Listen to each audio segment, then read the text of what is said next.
प्रधानमंत्री नरेंद्र मोदी के नेतृत्व में केंद्र सरकार के 11 वर्ष पूरे होने के उपलक्ष्य में देश भर में 11 साल बेमिसाल अभियान चलाया जा रहा है। इसी क्रम में इंदिरापुरम में एक विशेष चाय पर चर्चा कार्यक्रम का आयोजन किया गया, जिसकी अध्यक्षता पूर्व मंडल अध्यक्ष अजय शुक्ला ने की।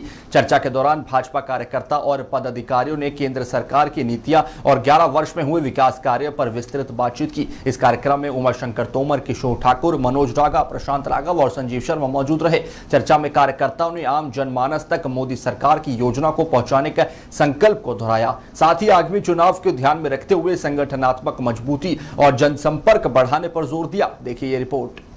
अजय शुक्ला जी, मोदी सरकार के 11 साल पूरे होने पर क्या कहेंगे? देखिए, 2014 में इस देश की जनता ने आदरणीय नरेंद्र मोदी जी के नेतृत्व में भारतीय जनता पार्टी की सरकार केंद्र में बनवाई और उसके बाद लगातार हम लोगों ने विकास की एक गंगा बहती हुई देखी है।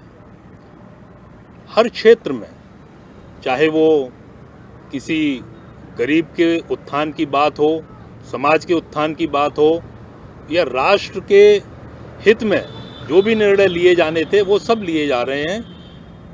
तो 2047 में नरेंद्र मोदी जी ने एक विकसित भारत का स्वप्न हमें दिखाया है और उसको पूर्ण करने की दिशा में लगातार प्रयास और कार्य चल रहा है। आप पूर्व मंडल अध्यक्ष रहे हैं, तो क्या प्राथमिकताएं थी उस टाइम? प्राथमिकताएं हमारी बिल्कुल स्पष्ट है। हमारी जो विचारधारा है भारतीय जनता पार्टी की, उसके अनुसार जो आदरणीय दीनदयाल उपाध्याय जी के अंत्योदय का, जो समाज में सबसे अंतिम पायदान पर खड़ा हुआ व्यक्ति है, उसके उत्थान के लिए इस सरकार को लगातार कार्य करना है।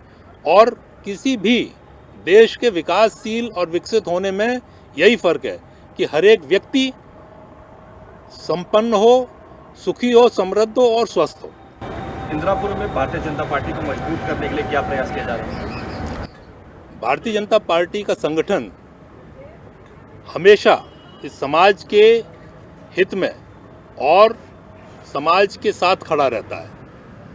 हम लोगों ने जब कोरोना जैसा आपातकाल था तो सभी लोगों ने मिलकर, चाहे राशन बांटने से लेके वैक्सीनेशन तक का कार्य निर्भय होकर अपनी जान की परवाह किए बिना लगातार किया।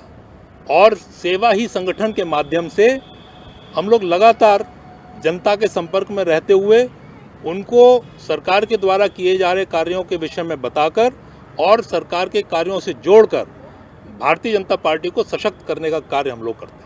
उत्तर प्रदेश के मुख्यमंत्री योगी जी पर क्या कहेंगे, उनके कार्य पर? उत्तर प्रदेश में 2017 में आदरणीय योगी जी के नेतृत्व में भारतीय जनता पार्टी की सरकार बनी।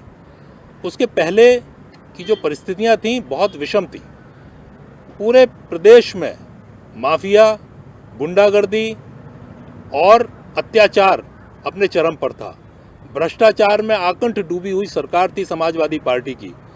हर एक विषय पर आदरणीय योगी जी ने कार्य किया, समाज के विकास के लिए, समाज को भयमुक्त करने के लिए। आज आप देखोगे कि उत्तर प्रदेश में जिस तरह का वातावरण है, आप रात्रि में चाहे 12 बजे चाहे 2 बजे किसी भी वक्त कहीं पर भी आ जा सकते हैं निर्भय होकर। तो माफिया खत्म हो चुका है, अपराध मुक्त उत्तर प्रदेश है और उत्तर प्रदेश की समृद्धि के लिए लगातार कार्य हो रहा है। हमें अपनी जो उत्तर प्रदेश की अर्थव्यवस्था है उसको 1 ट्रिलियन तक ले जाना है, जिससे भारत का जो 2047 का विकसित होने का स्वप्न है उसमें अपना योगदान पूर्ण तरह से दे सके। 11 वर्षों में इंदिरापुरम में कौन कौन से प्रमुख काम हुए? इंदिरापुरम में आप देखोगे कि ये जो NH9 है, जो दिल्ली से मेरठ को जोड़ता है, वो हुआ। पूरे क्षेत्र में, चाहे विद्युत व्यवस्था के विषय में लिया जाए या लॉ एंड ऑर्डर देखा जाए, हर एक क्षेत्र में काम हुआ है। जो पूरे प्रदेश में कार्य हो रहा है वही इंदिरापुरम में भी हो रहा है। तो पार्टी के अंदर युवाओं, महिलाओं को कैसे बढ़ावा दिया जा रहा है? भारतीय जनता पार्टी में युवाओं को लगातार उनको जोड़ा जा रहा है और उनकी जो भूमिका है 2047 के विकसित भारत में बहुत महत्वपूर्ण भूमिका है।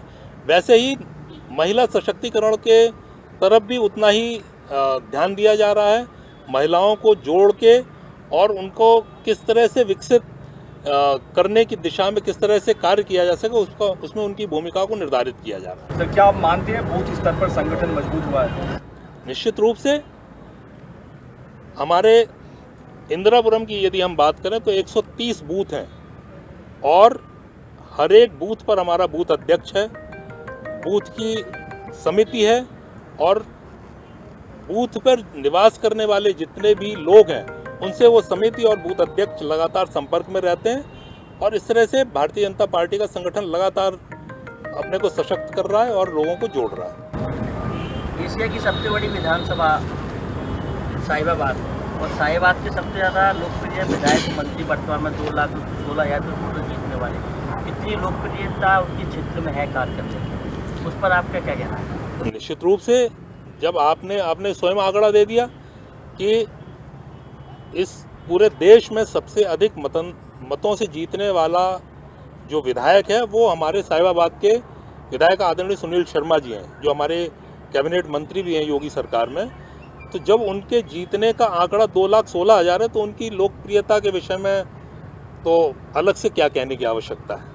आप भी यहाँ पूर्ण मंडल अध्यक्ष हैं, वर्तमान में सक्रिय भी हैं। अभी 2 दिन पहले एक कैलाश मानसरोवर की यात्रा यहाँ से गई है, सौभाग्यशाली समझते हैं वो इंदिरापुरम से गई है और आप इंदिरापुरम के निवासी भी हैं और प्रतिनिधि भी रहे हैं, कैसे देखते हैं? निश्चित रूप से हमारे लिए ये बड़ा सौभाग्य का और गर्व का विषय है कि कैलाश मानसरोवर यात्रा उसके लिए जो केंद्र बिंदु है वो इंदिरापुरम क्षेत्र में स्थापित हुआ है और हमारे लिए सौभाग्य का विषय है कि ऐसे पवित्र कार्य में अपना योगदान दे रहे हैं। मोदी जी के प्रधानमंत्री बनने के बाद में राजनीति का उन्होंने शब्द ही बदल दिया है। राजनीति का मतलब उनका काम है विकास नीति। जब से मोदी जी प्रधानमंत्री बने हैं विकास की देश में एक लहर चली हुई है। आपको सब कुछ पता है, जो देश के अंदर में रोड मैप जिस तरीके से बनाया है हम सभी को पता है। दूसरा, जो वैश्विक मंच पे जो महारत हासिल की है मोदी जी के नेतृत्व में, वो भारत में पहली बार महारत हासिल की है। दृढ़ निश्चय और अटल इरादे के साथ में जो वो काम करते हैं निश्चित में उसमें परिपूर्णता होती है। अभी हाल ही में आपने देखा होगा पाकिस्तान के विरुद्ध में जो ऑपरेशन सिंदूर चलाया था, और निश्चित रूप से वो दृढ़ संकल्प का ही काम था। तो ऐसे जो कार्य कर रहे हैं वो मोदी जी निश्चित रूप से आगे चल के और भी उनको अच्छी तरीके से करेंगे। संजीव जी, आप कैसे देखते हैं मोदी जी की 11 साल की योजना? देखो, सेवा, सुशासन और गरीब कल्याण, आप देखोगे 11 सालों में कोई ऐसा तबका नहीं है इस पूरे भारतवर्ष में जिसका उत्थान नहीं हुआ। चाहे मैं किसान की बात करूं, चाहे मैं जो नीचे तबके वाला आदमी उसकी बात करूं, चाहे मैं युवा की बात करूं, चाहे मैं महिलाओं की बात करूं, तो हर वर्ग को आदरणीय मोदी जी ने कुछ ना कुछ दिया है। और 2014 से पहले अगर आप देखेंगे, ऐसा लगता था कि हम भारतवर्ष में नहीं रह रहे, ऐसा लगता था क्योंकि हम पिछड़े हुए थे। जब से आदरणीय मोदी जी आए हैं उसके बाद हमें गर्व होता है। जब हम बाहर जाते हैं, दूसरे देशों में जाते हैं, तो हम सिर उठा के कह सकते हैं कि हम भारतीय हैं। पहले ऐसा नहीं था। जो देखेंगे तो काफ़ी अंतर आ चुका है। और एक दूसरा फैक्टर, अभी रिसेंटली आपने देखा होगा कि हम इस संसार की चौथी अर्थव्यवस्था बन चुके हैं। हमने अभी जापान को कुछ ही 2025 में इसी महीने पीछे किया है। तो ये देखो कि हमारी अर्थव्यवस्था और हमारे कौशल और युवा, भारतवर्ष में युवा शक्ति बहुत ज़्यादा है पूरे संसार में।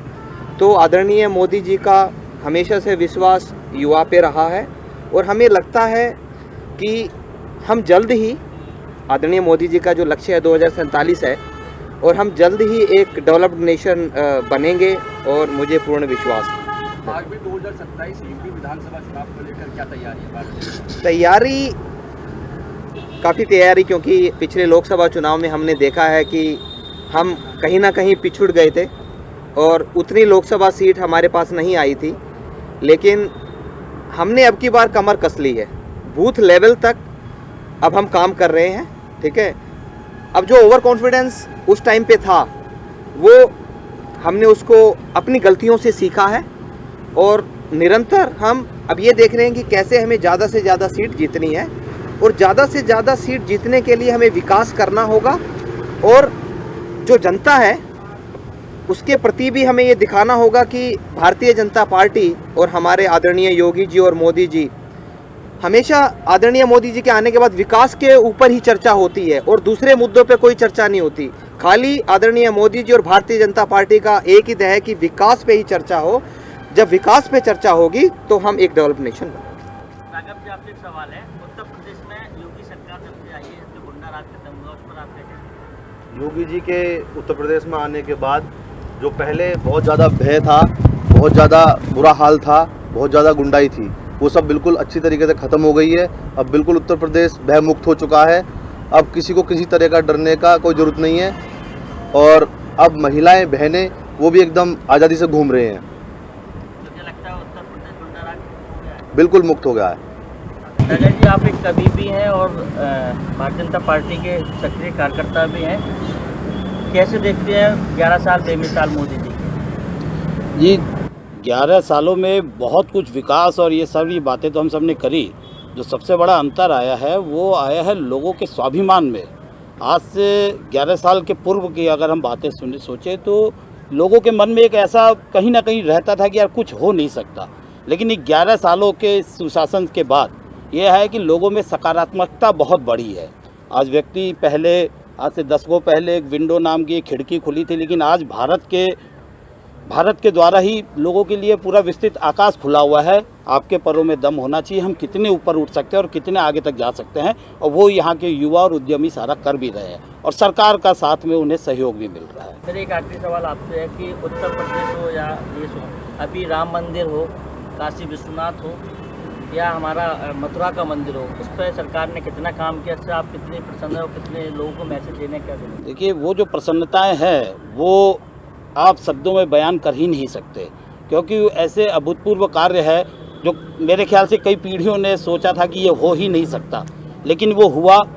और राम मंदिर तो हम सब ने देख लिया, काशी विश्वनाथ मंदिर का कॉरिडोर हम सब ने देख लिया है, और जल्द ही बाकी सभी जगहों का आप देखोगे। और मथुरा के मंदिर पर बात चल रही है, वो भी जरूर कानूनी रूप से उस पर भी वो लेके और काम पूरा होगा। युवाओं को लेके क्या कहना है आपका? मोदी जी और योगी जी की योजनाओं पर युवाओं पर कितना कार्य कर रही है? आज के समय में योगी जी और मोदी जी जो कार्य कर रहे हैं युवाओं के क्षेत्र में, महिलाओं के क्षेत्र में, उसके अलावा 11 साल में जो स्वास्थ्य के प्रति उनका काम है, सुरक्षा के प्रति उनका जो काम है, अद्भुत है। पहले सैनिकों को सोचना पड़ता था गोली चलाने के लिए, अब सैनिक बेधड़क होकर अपना काम कर रहे हैं। स्वास्थ्य के क्षेत्र में महिलाओं के लिए गैस की व्यवस्था है, शौचालय की व्यवस्था है, सब ये योगी जी के द्वारा के। धार्मिक स्वतंत्रता के रूप में मैं जो समझता हूँ, राम मंदिर का मसला है, काशी विश्वनाथ का है कि, और उसके अलावा कॉरिडोर जो बनाए गए, महाकाल कॉरिडोर, केदारनाथ कॉरिडोर, ये सब के सामने है। उसी से ही उनकी मानसिकता और उनकी विकास के प्रति समर्पण महसूस